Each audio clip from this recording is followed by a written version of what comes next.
Assalamualaikum warahmatullahi wabarakatuh.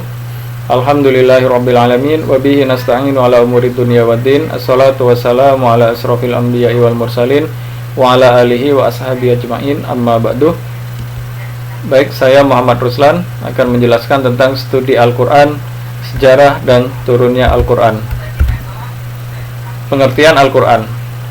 Paling tidak ada 5 pendapat para ulama yang menerangkan pengertian Al-Quran menurut bahasa ini, yakni Al-Lihyani, wafat 355 Hijriah, dan kebanyakan ulama mengatakan bahwa kata Al-Quran itu adalah lafal masdar yang semakna dengan lafal qira'atan, ikut wazan fu'lana yang diambil dari lafal qira'ah yaqra'u qira'atan, dan seperti lafal syakara syukrana dan wafara hufrana dengan arti kumpul atau menjadi satu.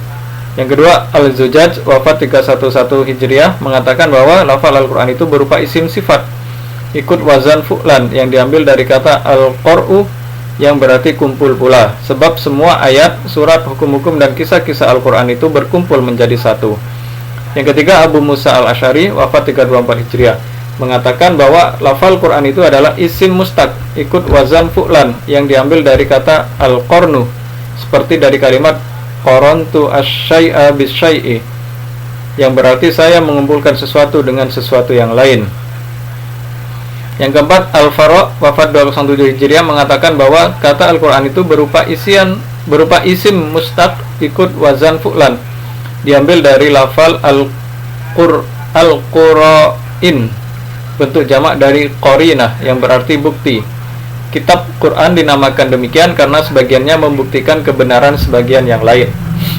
Yang kelima, Imam Asy-Syafi'i, wafat 204 Hijriah, berpendirian bahwa lafal Quran itu bukan isim mustaq yang diambil dari kata yang lain, melainkan isim murtajal, yaitu isim yang sejak mula diciptakannya sudah berupa isim alam atau nama, yakni nama dari kitab Allah Subhanahu wa taala yang diturunkan kepada Nabi Muhammad sallallahu alaihi wasallam dan selalu disertai dengan alif lam atau al. Jadi bukan isim mahmuz dan bukan isim mustaq, serta tidak pernah lepas dari al atau alif dan lam. Proses turunnya Al-Qur'an kepada Nabi Muhammad sallallahu alaihi wasallam adalah melalui 3 tahapan, yaitu yang pertama, Al-Qur'an turun secara sekaligus dari Allah ke Lauh Mahfuz, yaitu suatu tempat yang merupakan catatan tentang segala ketentuan dan kepastian Allah. Yang kedua, Al-Quran diturunkan dari Lauh Mahfuz. Dari Lauh Mahfuz itu ke Baitul Izzah, tempat yang berada di langit dunia. Nah, tempat waktu diturunkannya Al-Quran ini bertepatan dengan malam Lailatul Qadar di bulan Ramadan. Yang ketiga, Al-Quran diturunkan dari Baitul Izzah ke dalam hati Nabi dengan jalan berangsur-angsur sesuai dengan kebutuhan. Ada kalanya 1 ayat, 2 ayat, dan bahkan kadang-kadang 1 surat. Hikmah diwahyukannya Al-Quran secara berangsur-angsur adalah: yang pertama, memantapkan hati Nabi. Yang kedua, menentang dan melemahkan para penentang Al-Quran, memudahkan untuk dihafal dan dipahami, mengikuti setiap kejadian yang karenanya ayat-ayat Al-Quran turun, dan melakukan penahapan dalam penetapan syariat. Yang kelima, membuktikan dengan pasti bahwa Al-Quran itu turun dari Allah yang Maha Bijaksana. Pengumpulan Al-Quran, proses penghafalan Al-Quran, proses penulisan Al-Quran, yaitu pada masa Nabi, pada masa Khulafaur Rasyidin, pada masa Abu Bakar As-Siddiq, pada masa Utsman bin Affan, penyempurnaan penulisan Al-Quran setelah masa Khalifah. Pengertian Rasmul Quran. Yang dimaksud dengan Rasmul Quran atau Rasmul Utsmani dan Rasmul Utsman adalah tata cara menuliskan Al-Quran yang ditetapkan pada masa Khalifah Utsman bin Affan.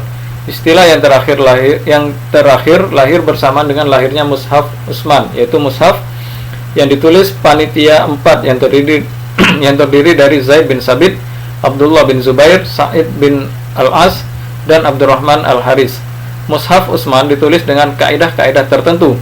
Para ulama meringkas kaidah-kaidah itu menjadi 6 istilah, yaitu al-hadz, membuang, menghilangkan atau meniadakan huruf; al-ziyadah, penambahan; al-hamzah, badal, penggantian; wasol dan fasol, penyambungan dan pemisahan kata yang dapat dibaca 2 bunyi. Pendapat para ulama sekitar Rasmul Quran. Sebagian dari mereka berpendapat bahwa Rasmul Utsmani itu bersifat taufiki, yakni bukan produk budaya manusia yang wajib diikuti siapa saja ketika menulis Al-Quran.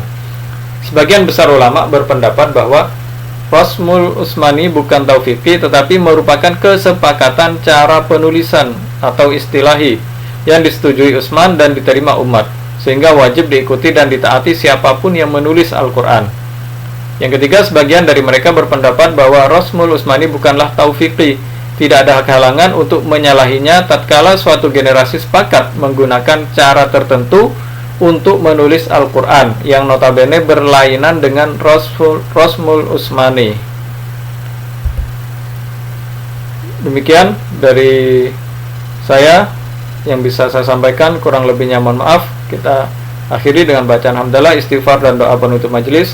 Alhamdulillahirabbil alamin, astaghfirullahaladzim, subhanakallahumma wa bihamdika, asyhadu an la ilaha illa anta, astaghfiruka wa atubu ilaik. Wassalamualaikum warahmatullahi wabarakatuh.